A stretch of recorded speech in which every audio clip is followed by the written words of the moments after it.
buenos días, amigos televidentes. Continuamos con el desarrollo de Ojalá y nos acompaña Rubén Bichara, director de la CDEE.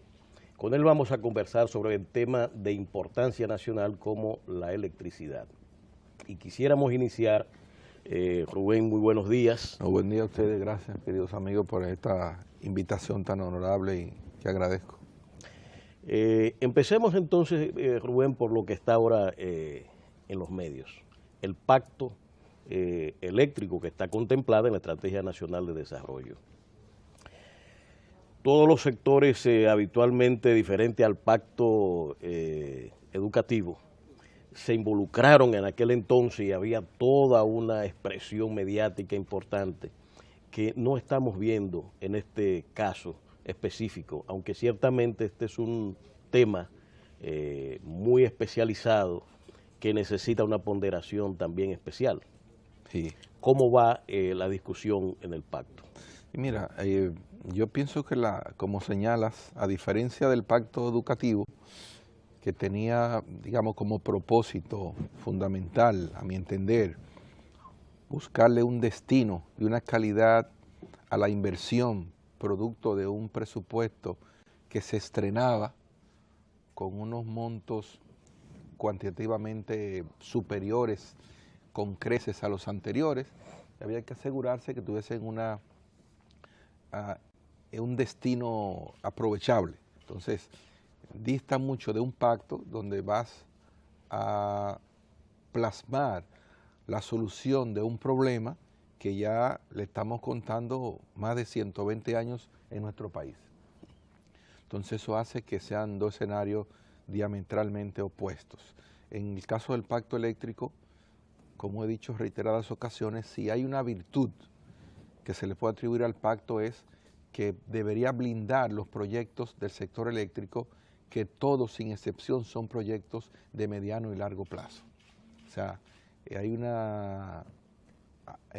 un dicho que reza que en el sector eléctrico solo se puede hacer rápido, iniciar las cosas de largo plazo. O sea, no hay nada que tú puedas hacer en inmediato que te dé un resultado. Y pienso que una de las grandes virtudes del pacto es que pueda blindar esos proyectos que trascienden las gestiones que lo inician. Y el construir y desarrollar una planta es un proceso de 5 a 6 años. O sea, por más que tú quieras, ahí no hay cómo hacer cursos acelerados. Sí. Hay partes de una planta que su fabricación te dura 30 meses. Después que tú colocas una orden y das un avance de dinero. Si tienes que gestionar el dinero y, como en este caso, tienes que diseñar una planta. En el caso del proyecto, por ejemplo, tú tienes que ubicar un lugar donde lo quieres hacer. Después tienes que hacer unos estudios que te pueden llevar de 9 a 12 meses. Después tienes que diseñar una planta que pueda utilizarse en ese lugar que has estudiado un año antes. Y ahí se te van prácticamente 2 años. Después tienes que gestionar un financiamiento para colocar unos recursos que empiecen a fabricar. Cuando te vas a ver, se te van 5 o 6 años en un proyecto así. Sí. Entonces no tienes cómo saltar escalones ahí, tienes que cubrirlos todos. Pero el pacto esperamos que pueda blindar esos proyectos de restauración de redes, de matriz de generación, de eficiencia ligada al tema de la telemedida y microcentrales, transmisión, y todo eso pueda ser parte de lo que el pacto pueda producir a partir de la propuesta gubernamental que se ha circulado a los participantes en el pacto.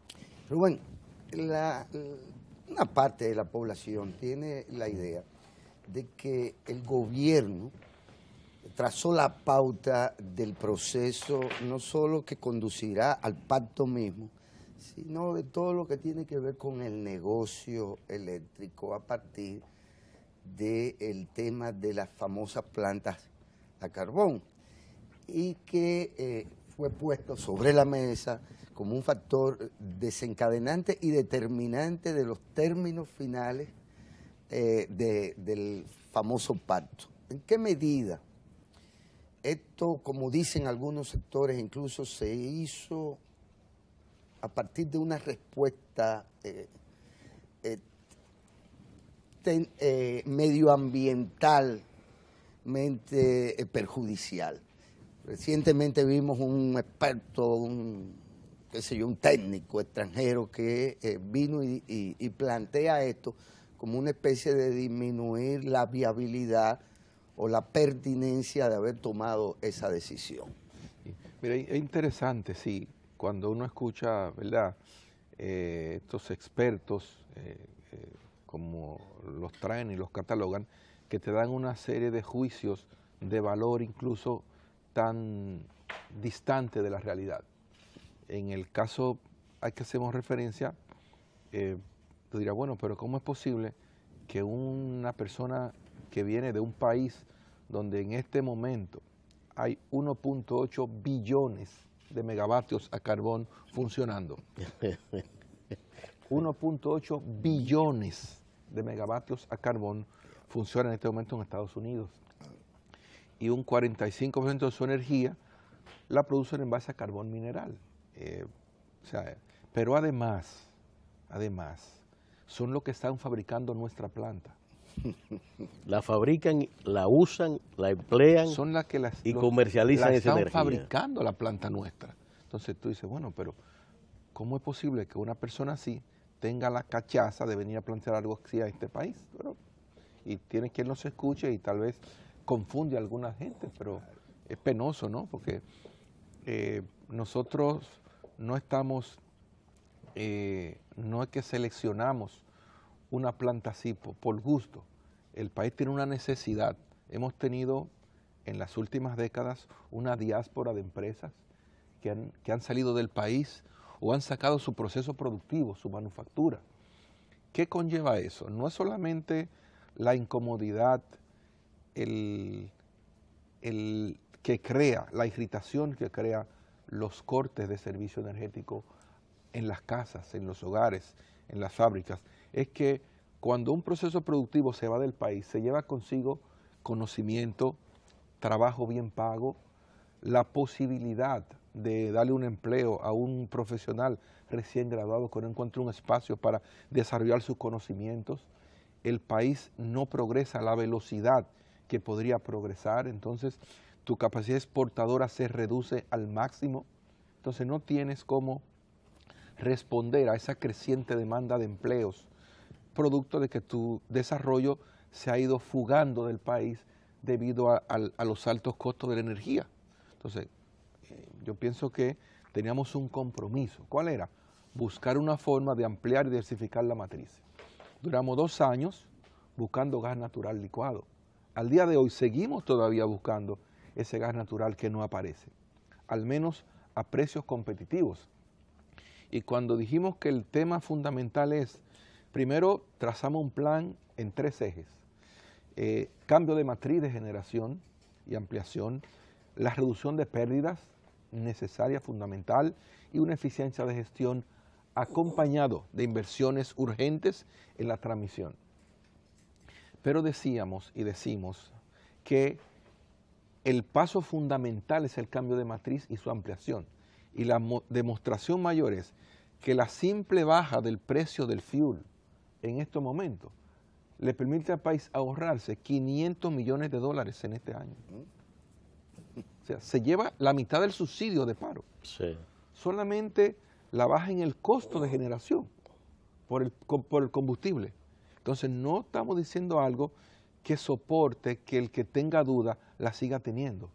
Ya pienso que el que ha querido ver, ha tenido de más para ver. Es un tema de que ahora que sigamos avanzando, que esto que puede ser momentáneo, nosotros tratemos de aprovecharlo, de avanzar en el proyecto y lograr al final del camino una matriz diversificada, fundamentada básicamente en gas natural, que lo seguimos buscando, pero recuerden ustedes que tenemos 1000 megavatios instalados esperando gas en el este. O sea, no es que el gas va a aparecer, tenemos la planta listas, lo que nos falta es el gas para poder alimentarlas. Mientras tanto, están funcionando con combustibles muy costosos, pero las plantas están ahí. Tenemos un proyecto de ciclo combinado que también empezó ya.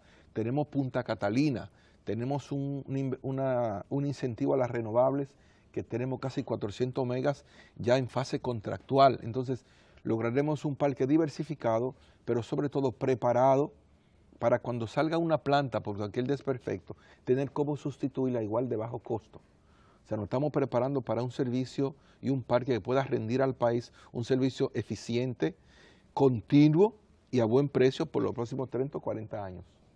Ese es el parque que estamos construyendo y es la solución a un país que la demanda se adiciona anualmente equivalente a 125 megavatios. 125 megavatios anuales. Eso es una planta. Crece la demanda, así es. O sea, cada 3 años tú deberías estar haciendo una planta de 300, 400 megavatios por el crecimiento que lleva el país y qué bueno que es así. O sea, lo que tenemos que ponernos al día, ser preventivos, dejar un sistema de emergencia y pasar a un sistema preventivo, donde 3 o 4 años antes yo planifique mi demanda y arme los proyectos para estar preparado. Porque si yo espero tener la demanda encima, cuando quiero armar el proyecto, voy a tener 4 o 6 años de retraso. O sea, la energía que el país demanda para el 2020 debe ya estarla trabajando hoy. Porque al terminar el proyecto se va a extender hasta allá.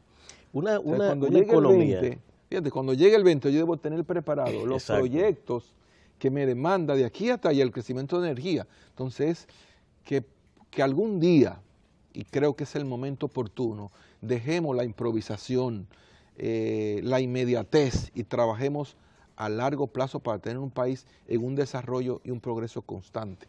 Un país que va creciendo a 7% es un inductor gigantesco de nuevas empresas. Ahora mismo estamos mirando, por ejemplo, este proyecto que se va a montar en Baní de un hotel. Un hotel tiene una demanda gigantesca de energía bastante amplio. Y el turismo va creciendo enormemente. Las nuevas plantas que se están instalando en zona franca. Es decir, un país creciendo significa una demanda mucho mayor de energía, lo que significa que esa planificación tiene que ser muy rigurosa, de manera que no estemos a corto tiempo deteniendo ese proceso de inversión en la economía por razón del servicio energético. No, y tú has mencionado una palabra clave, zonas francas. Exacto. Nosotros tenemos en el país más de 50 parques de zona franca. Ahora, ¿cuál es el mayor incentivo? Decirle que tienen energía estable y a buen precio. Sería la mejor forma de tú atraer todas esas fábricas que se han ido o que han dejado de radicarse acá por el tema del costo de la energía. Así es. Estas plantas que además hemos estado viendo su construcción en videos, estas plantas entonces están supuestas a suplir una demanda que todavía no se suple y parte de la que vamos a tener, digamos, ya en el 20. Mira, eso debería ser, pero no es así. Nosotros hemos hecho 3 estudios de previsión de demanda en los últimos 3 años. El último estudio que se hizo confirmó los 2 anteriores y el resultado fue que había que instalar en el país 1.451 megavatios. 1.451. De esos 1.451, 600 deben ser en forma urgente para mantener el estatus. De no ser así, la crisis podría pasar a ser inmanejable a nivel del servicio. O sea, eso es lo que obliga al gobierno a abocarse a una solución que es la que tenía a la mano de empezar el proyecto de la planta de Punta Catalina. Hay que instalar urgentemente mínimo 600 megavatios en el país.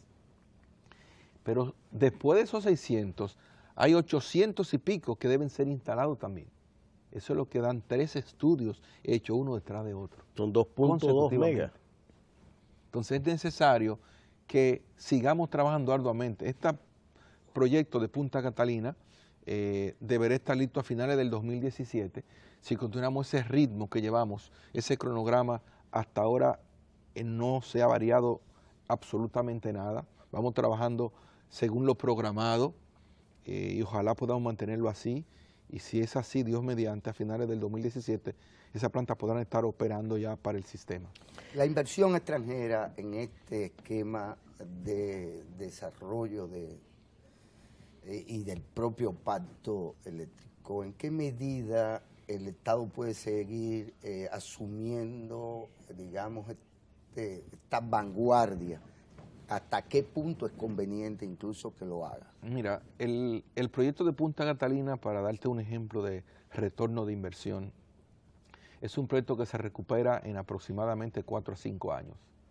Si nosotros hacemos un ejercicio matemático, dicen, bueno, estamos comprando energía a una media de 18, por ejemplo, y la planta a carbón mineral, que no es un carbón vegetal, sino mineral,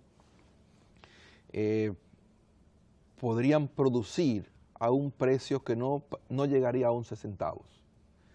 Si calculamos de 18 a 11, hay una baja de 7. Si multiplica 7 por 700, te va a dar 640. 640 millones de dólares al año podría ser el ahorro conservador de esa planta solamente en la compra. Y si la planta te va a costar 2.000 millones, tú en un plazo máximo de 4 años estás recuperando la inversión en esa planta. Pero tú no has calculado el beneficio per se de la planta como ente empresarial. Eso es solamente ahorro en las compras que tú haces hoy y la que estás haciendo con esa planta. O sea que es un proyecto que permite una inversión y una captación de inversión, porque es una inversión que está asegurada. Y estamos abiertos a la inversión privada, a la inversión extranjera. Se necesita instalar más capacidad de generación a buen precio y lo más amigable posible al medio ambiente, y en eso básicamente estamos enfocados y abiertos a cualquier propósito o solicitud de alianza, de cooperación, y apoyando todo lo que pueda asegurar el logro de su objetivo. La venta de la energía ha sido siempre un gran problema en el país. He visto en la prensa de que ustedes han ya registrado una gran cantidad de clientes que no estaban dentro del sistema. Correcto. El déficit se está señalando en 30 a 31%. Las pérdidas, las pérdidas que tiene ahora el sistema. Sí.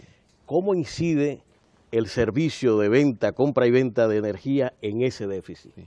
Mira, ahí se da un círculo que hay que romperlo a partir de justamente motorizar el tema de la reducción de costos de generación. ¿Por qué?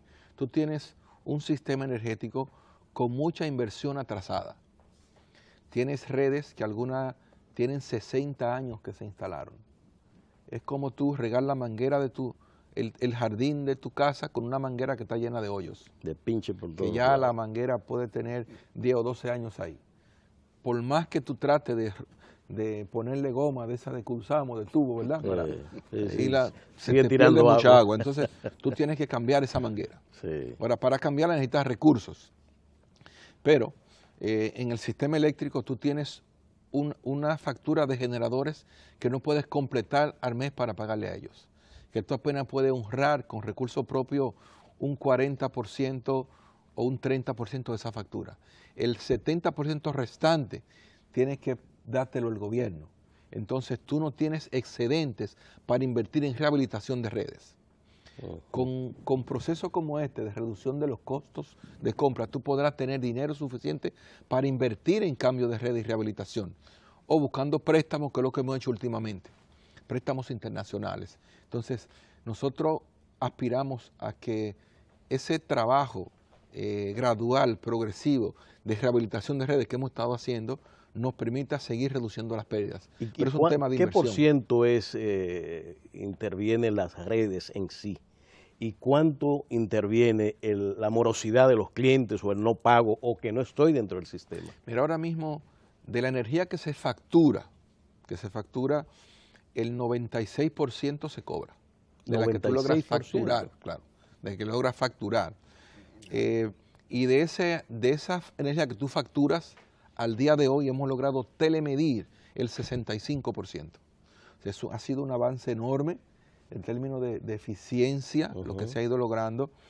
Eso todavía no se nota en su totalidad, pero el poder ya haber blindado el 65% de lo facturado, te permite poner tu atención a otros aspectos como es lograr integrar a ese universo, ese 31 que sigue flotando ahí, Sí. donde están pérdidas técnicas, producto del mal estado de las redes y transformadores.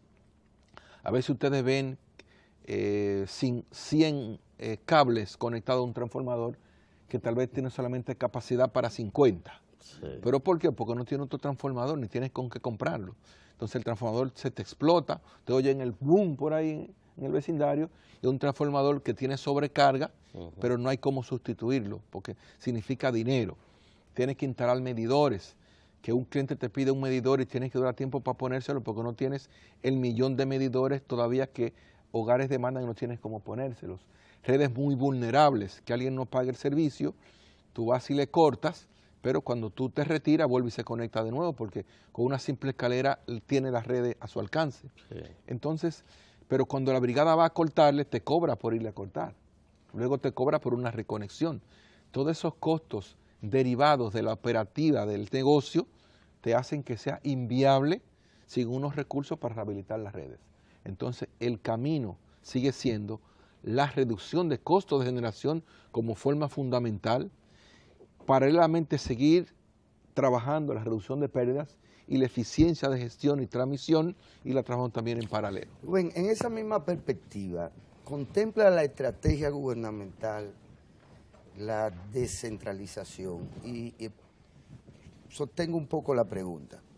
Todos vimos recientemente el caso de Las Terrenas, que es un modelo costoso y bueno, que ustedes le buscaron una solución. Ahora, ¿en qué medida el concepto mismo de descentralización de la oferta, de la generación y de la venta, es parte de la estrategia? Porque parecería que en una determinada escala quizás el negocio no contribuye o no abarata los costos, pero parecería también un poco inviable que se dependa solo de estas mega inversiones. Sí.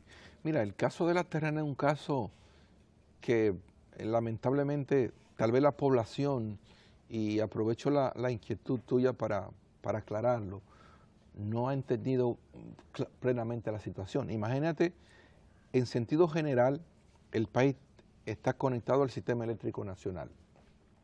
Y hay 3 distribuidoras oficiales, norte, este y sur.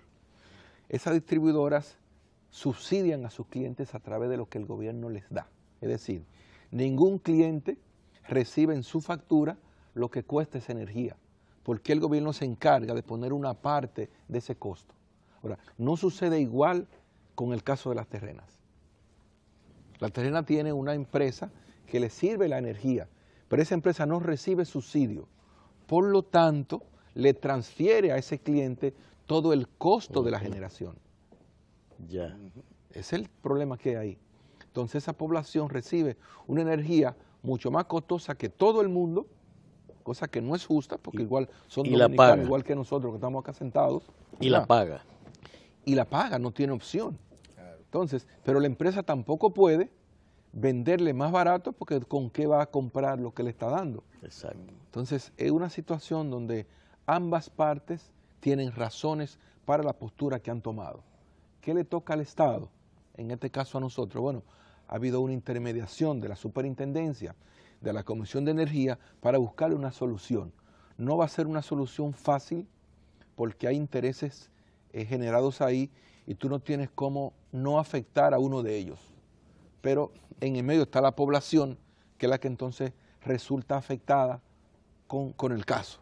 Vamos a esperar que eso pueda derivar en una solución donde se flexibilicen y se entienda, y justamente se está trabajando en ese sentido, pero ese es el cuadro de ahí.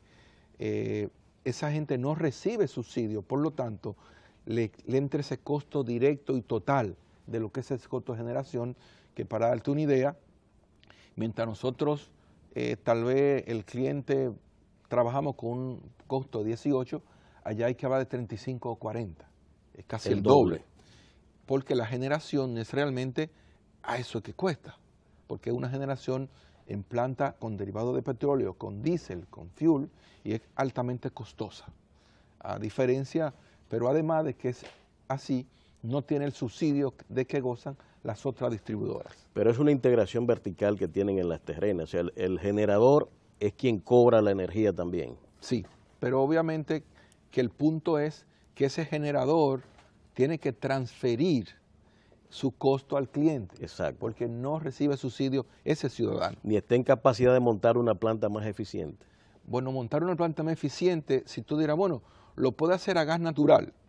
Si lo hace a gas natural, tienes que contar con una terminal de almacenamiento de gas, con una máquina regasificadora o con un ducto que lleve el gas hasta esa planta, y un ducto, un gasoducto te puede costar $1 millón el kilómetro. Y estamos hablando de Samaná. Entonces, tú construir una terminal para un consumo que es tan reducido, tampoco te sería económicamente rentable, porque una terminal te puede costar, bueno, si es pequeña, ponte tú $200 millones. Si hay a una escala mayor, 300, 400 millones de dólares. Para darle alimentación a una población, una pequeña que para población. tú ver ese dinero de vuelta va a tener que durar 50 o 60 años. Entonces, es una situación donde realmente verlo desde fuera, sin ver la interioridades que tiene, puede tener un sesgo en un juicio que a veces tal vez mejor darle un poco más de tiempo y buscar información. Pero se está trabajando, ha habido una preocupación que saludo de tanto de el amigo Quincoses, de mi hermano Juan Rodríguez en el tema, lo propio de la empresa Luz y Fuerza y demás integrantes de allá, también el conflicto que hubo entre los socios de la empresa. Se ha tratado de mediar con todo eso y esperemos que puedan tener una solución amigable y armoniosa para todas las partes envueltas en el conflicto. Generación ambientalmente muy aceptada a nivel global, como es la eólica y la energía eléctrica. ¿Qué planes hay con estos sectores para desarrollar en el país? He visto en Los Cocos un proyecto que ha ido avanzando, creo que hay uno en el este también, bastante significativo. En esa composición o recomposición de la generación, ¿cómo enfocan ustedes este sector? Mira, las renovables son un anhelo. Pienso que de todo país tener energías renovables. ¿Qué aspecto debemos tener pendiente en las renovables? Que las renovables, si ustedes se la comparan, si tú dices, bueno, déjame yo irme este fin de semana para Vallejuelo, tú arrancas para Vallejuelo y tú puedes decir, bueno, voy allá a 80 kilómetros por hora, y tú te vas a 80 kilómetros por hora, o me puedo ir a 20, o a 120, o a 110, pero con las renovables tú no puedes hacer eso. Si no hay viento, tú no puedes decir que haga viento rápido, o que el sol esté más fuerte, o que esté más ligero, no puedes, que no pasen las nubes. Las renovables son pueden cubrir una parte de tu parque de generación, pero nunca será tan grande porque tú no puedes regularlo con tanta facilidad. Pero además, el costo, la inversión inicial es 5 veces la tradicional. Entonces necesitas un flujo de caja importante para poder armar un proyecto de renovables. Nosotros en el país tenemos una ley de incentivo que exoneró por años todo lo que tiene que ver con renovables. Seguimos teniendo una ley que incentiva las renovables. Le damos el privilegio de ser las primeras en entrar al sistema antes de cualquier otro tipo de generación que pueda haber. Y hemos hecho un frame legal que motive su inserción en el sistema. Y seguimos apoyando todo proyecto que nos llegue en base a renovables. Pero el obstáculo mayor ha sido la inversión inicial tan alta que requieren los proyectos. Pero esperemos que con el tiempo eso se haga más popular la tecnología y sus costos puedan ser también más asequibles para economía y mercado como los nuestros. Rubén, en general el lego y el neófito, que somos, usted es el lego y yo soy el neófito, supongo, supone que cuando se va a la negociación del pacto eléctrico, de alguna manera hay dos posiciones más o menos contrastadas. O en vías de negociarse. La del sector gubernamental, que está liderado por ti y la institución, y la del sector privado, que por momentos daba la impresión de no estar muy interesado en que este proceso se acelerara. Y finalmente hemos visto algunas manifestaciones en el sentido de que parecería que se han encarrilado ambas propuestas o ambas partes hacia un acuerdo al cual arribar más temprano que tarde. ¿Cuál es la realidad? Sí. Mira, yo pienso que ahí lo que en sus inicios, tal vez la parte de los generadores querían volver sobre el tema de que el problema son las pérdidas. Entonces, en ese sentido, y las distribuidoras y demás. Y yo pienso que si eso fue una verdad en algún momento de la crisis, cosa que no dudo, que en un momento haya sido verdad eso, tenemos que entender que a la altura de la crisis eso dejó de ser una verdad hace tiempo ya. Tal vez en al inicio del año 2000 o hasta el 2004, 2005, eso pudo haber tenido una certeza mayor, pero ya prácticamente es un desacierto total pensar de ese modo. La crisis ha llegado a un nivel donde la solución debe ser integral y en esa solución integral el 50% de la crisis radica en la generación, un 35% en reducción de pérdidas y un 15% en lo que es la eficiencia de gestión. Y reitero, fíjate cómo una baja en el costo de generación, solamente de un zarpazo significa 500 millones de dólares menos en el subsidio. Entonces nosotros no estamos diciendo algo que es jalado por los moños ni por contradecir, es que la real solución de esto es, el mayor aporte lo da modificar la matriz de generación y hacerla más eficiente, más competitiva y un servicio ininterrumpido. Y paralelamente con eso, las pérdidas.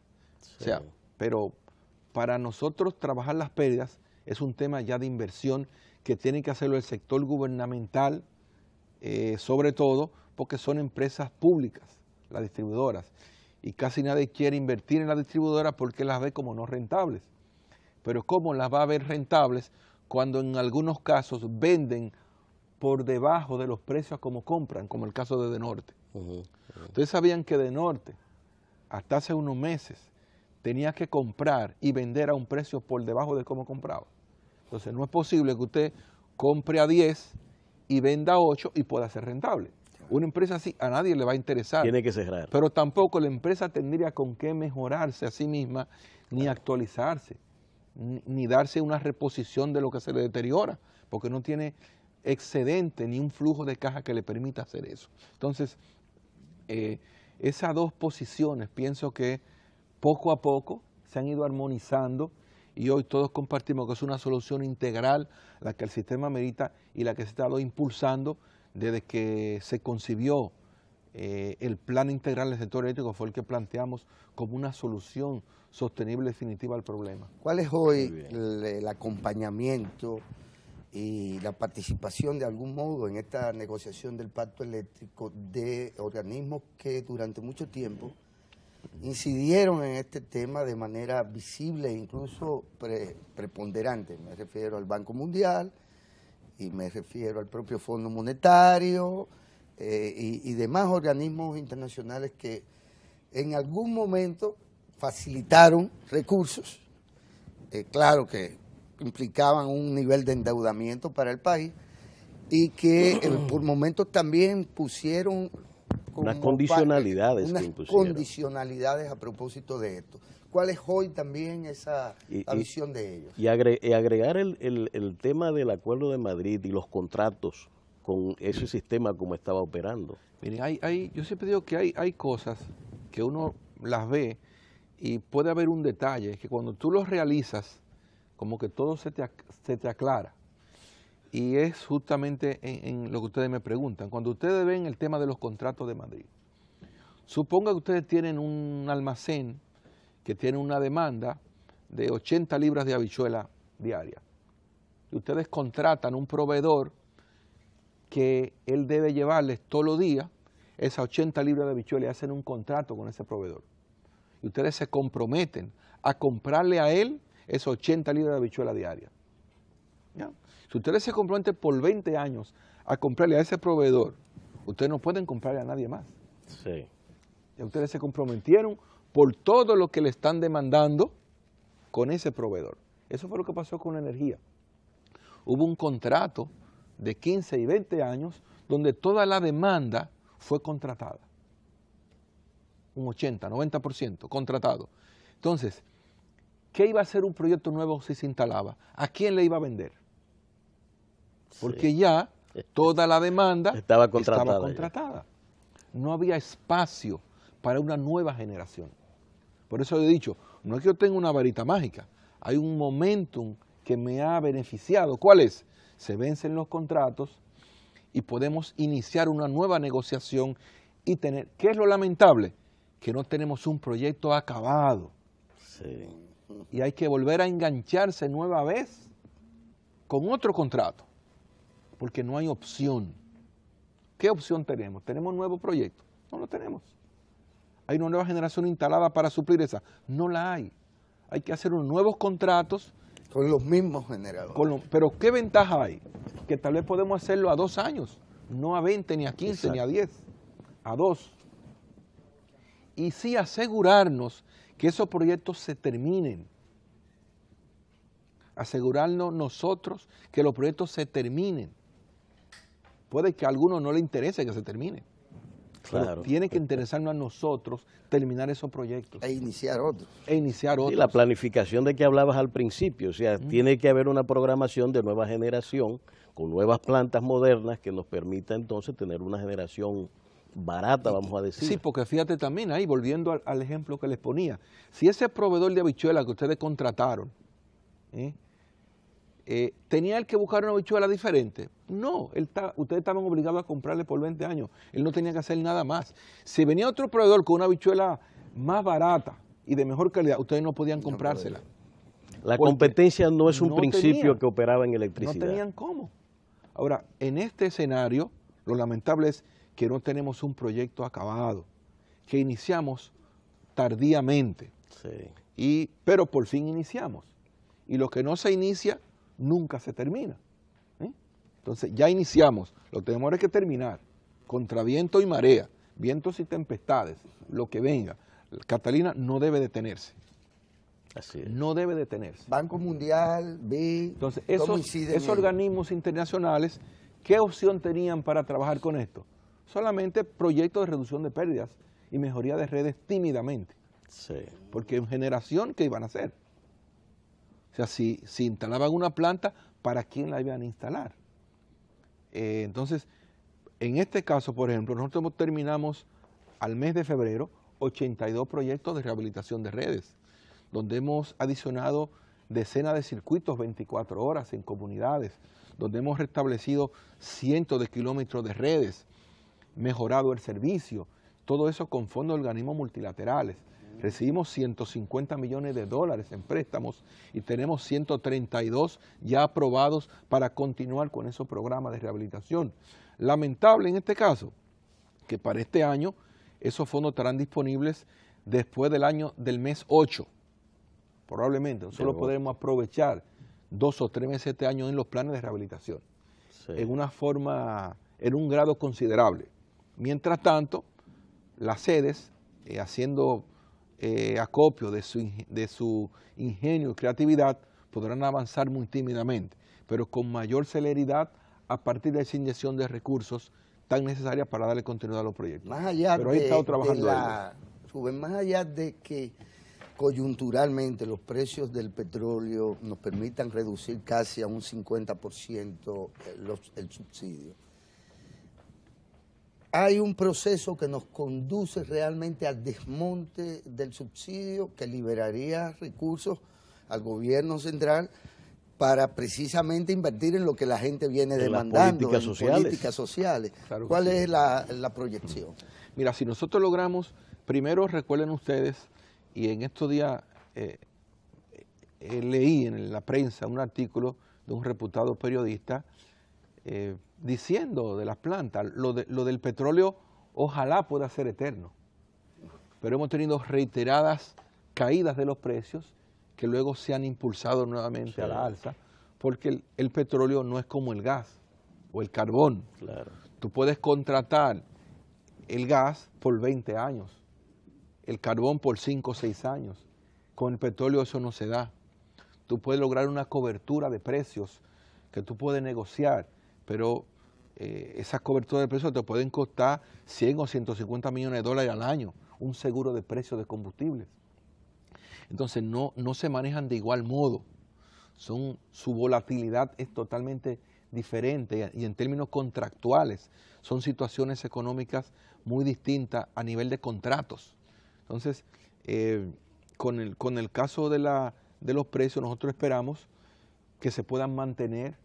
De no ser así, lograr una cobertura que nos dé una estabilidad, por lo menos por un año o año y medio, que podamos tener esa certeza de cuál va a ser el comportamiento. Entonces el camino sería seguir trabajando en la reducción de costos de generación, trabajar en reducción de pérdidas y tú poder desmontar todo lo que es el subsidio, que se colocó en 1.300 millones el año pasado de dólares para un país como este. Sí. Quemamos 1.300 millones de dólares a cambio de nada. No hay ningún activo que tú puedas ver a cambio de ese costo.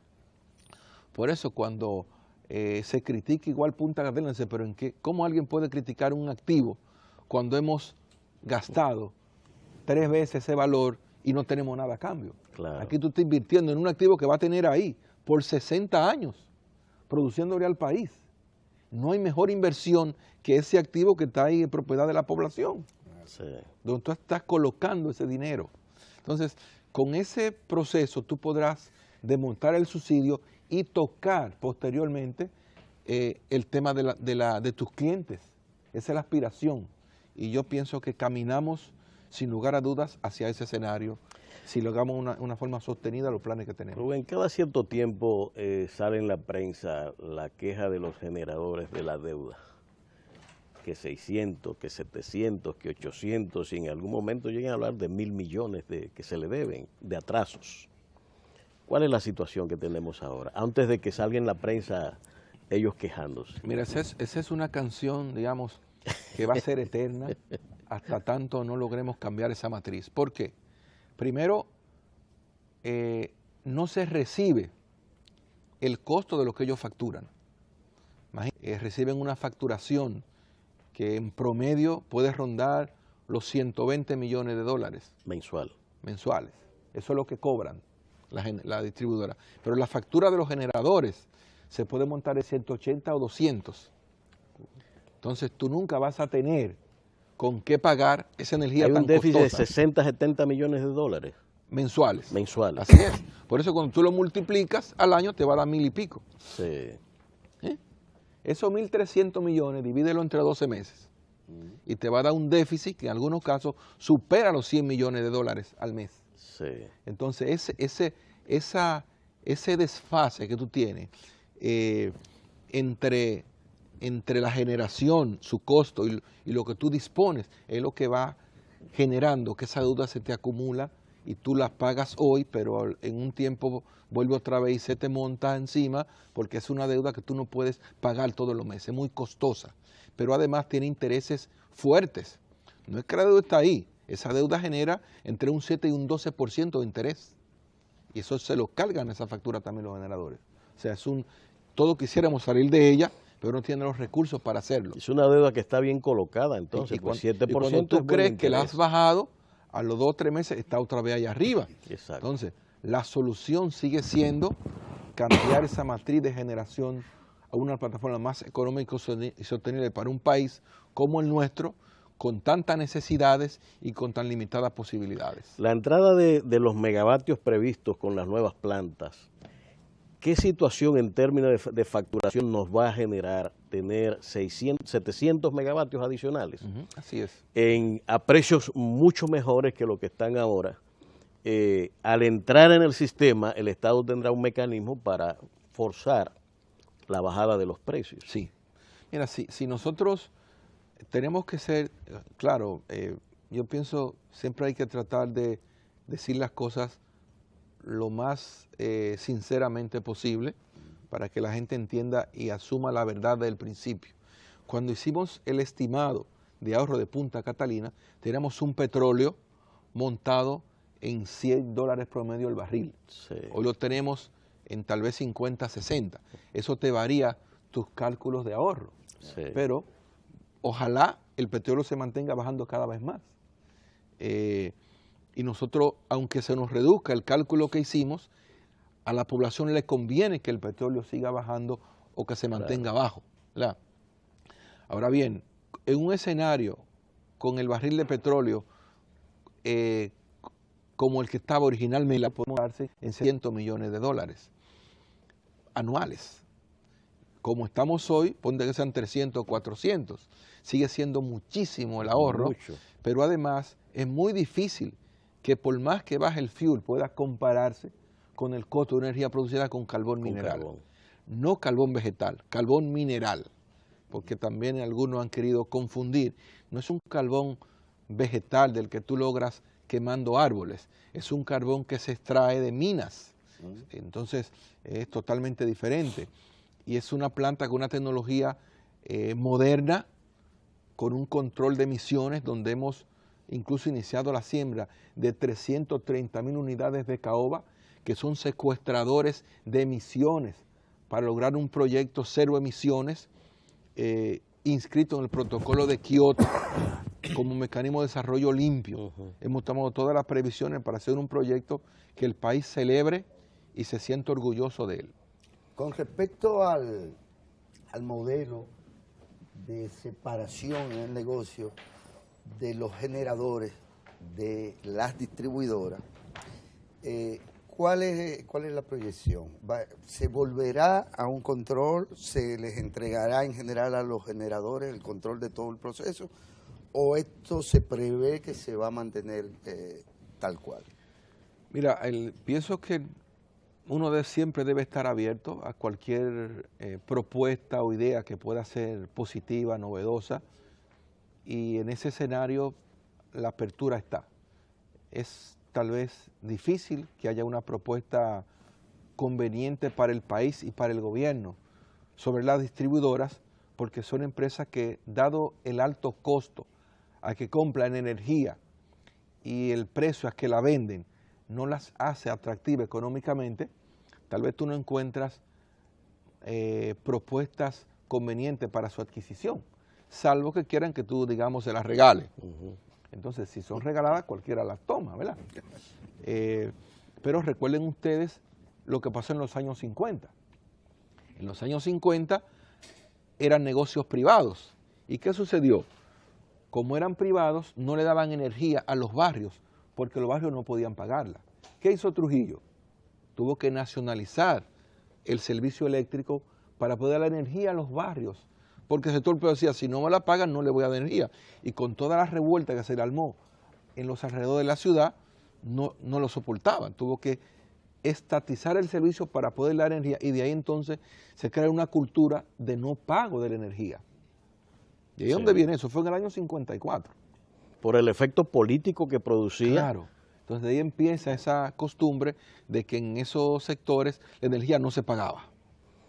Muy bien. Y si no se la daban, armaban esas movilizaciones. Pero al día de hoy es imposible sostener algo así. Pero poco a poco pienso que vamos avanzando, y hay razones suficientes para que estemos optimistas.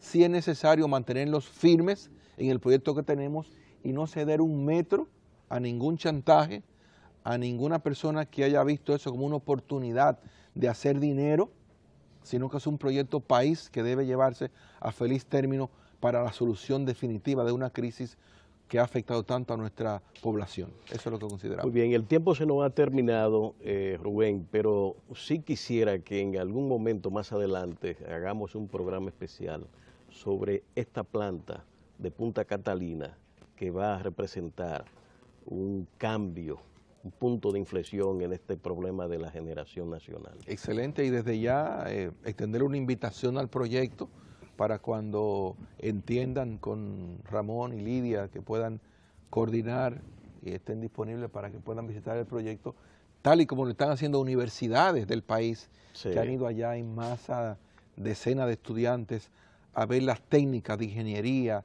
que se están inaugurando en el sector con un proyecto tan importante como este. Permítanme una última pregunta. Estas modalidades, precisamente para los barrios carenciados y que necesitan, igual que todo el mundo, la energía eléctrica, que tiene que ver con la venta a través de tarjetas, prepago, ¿funciona esto? Muy bueno, funciona excelentemente bien. Donde se ha implementado sigue funcionando bien. ¿Qué requiere eso? Inversión. Tú necesitas rehabilitar las redes, poner medidores inteligentes, crear una estructura, una infraestructura para poder implementar ese sistema, pero es un sistema definitivamente positivo y bueno. Recuerden ustedes que el primer ensayo de prepago lo hicimos nosotros en el año 2004-2005, cuando mandamos 2 técnicos al África, al ingeniero Radamés del Carmen y al ingeniero Armando García, que está en la óptica, fueron los que fueron a África y trajeron los primeros ejemplos de medidores prepagos que instalamos 150 en el 2005. El tema es que son sistemas que requieren inversión y es lo que justamente nos falta, pero poco a poco hemos logrado avanzar en ese renglón y esperamos seguir haciéndolo. Los pobres, además de ser buena paga, consumen mucha energía. No realmente, no hay un alto consumo en el sector de los barrios carenciados, realmente, y les pongo un ejemplo. Si ustedes toman, por ejemplo, una distribuidora como Edesur, de cada 100 megavatios que puede colocar en las redes, tal vez el 25% es lo que coloca de San Cristóbal hasta Pedernales. Todo el resto lo coloca a nivel de la urbe. Sí. Entonces, 25%. Claro, si toman, por ejemplo, todo el sur. Todo el sur. Si toman, por ejemplo, Edeste es una situación más diferente porque tiene los barrios más difíciles de gestionar comercialmente y su población, en un 80%, son consumidores por debajo de 200 kilos. Entonces, gestionar ahí la labor de distribución y cobro es mucho más difícil. Cuando ustedes escuchan otras distribuidoras que dicen, bueno, pues nosotros somos exitosos en esto, tienen un mercado muy diferente. Tienen un 80% de negocios y un 20% de hogares. Entonces, tú puedes existir regalándole a ese 20% porque tiene un 80% seguro, que te consume todo y te paga todo. Entonces, son realidades que uno tiene que poder conocer para no dejarse confundir. En el caso del norte, el tema es que el norte tiene un costo de compra superior al costo al que vende. Entonces, son realidades, pero entiendo que la solución de fondo de esto es lograr abaratarle su costo de compra para a partir de ahí generar los recursos y los excedentes que amerita la inversión que demanda la mejoría en el sector en su conjunto. Muchas gracias. Muy bien, muchas gracias Rubén y esperamos tenerle de nuevo recuerde la por invitación aquí. al proyecto. ¿Cómo no? Vamos a hacer un buen reportaje sobre eso porque yo creo que es un elemento importantísimo para el desarrollo eléctrico nacional. Excelente, y gracias por la invitación. A ustedes muchas gracias y quédense ahí que seguimos con la cita cultural.